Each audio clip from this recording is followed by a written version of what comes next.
صفائی نصف ایمان ہے۔ باطنی صفائی اور ظاہراً صفائی دونوں ملا کر یہ ایمان کا حصہ ہیں، مکمل ایمان کا حصہ ہیں۔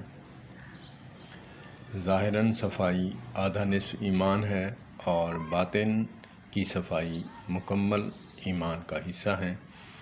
اسی لیے ہمیں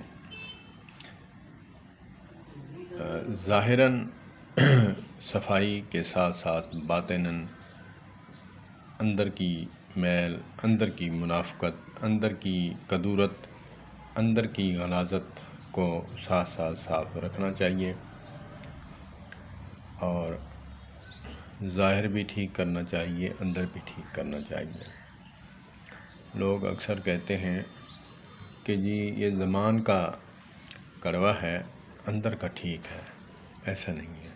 زبان کے ساتھ انسان قریب ہوتا ہے۔ زبان کو میٹھا رکھو، اس کے بعد اندر کو بھی میٹھا رکھو، تب آپ کے لوگ قریب ہوں گے اور آپ دین و دنیا کی بھلائی حاصل کر سکیں گے، کیونکہ زبان سے انسان کسی کو قائل کرتا ہے، اور زبان کو دیکھ کر ہی لوگ تمہارے دل کو چیر کر نہیں دیکھیں گے کہ تمہارے دل میں کیا ہے۔ دل کا صاف ہونا بھی لازم ہے، لیکن زبان کا صاف ہونا، زبان کا میٹھا ہونا، یہ بھی سب سے بہت اچھا رویہ ہے کہ قریب کرنے کا۔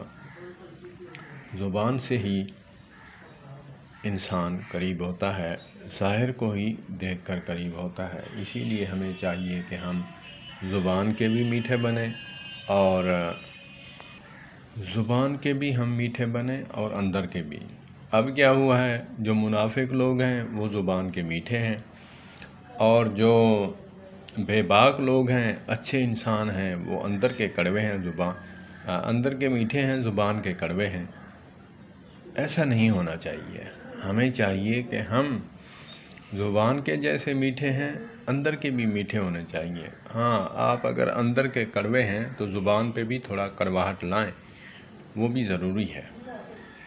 اسی لیے زیادہ میٹھا بھی شوگر کرتا ہے، اور زیادہ کڑواہٹ بھی پیٹ کو خراب کرتی ہے۔ تو اسی لیے ہمیں دین نے بھی میانہ روی سکھایا ہے۔ ہمیں اوسط الامور پر رہنا چاہیے۔ اللہ پاک ہمیں سمجھ عطا فرمائے۔ والسلام علیکم۔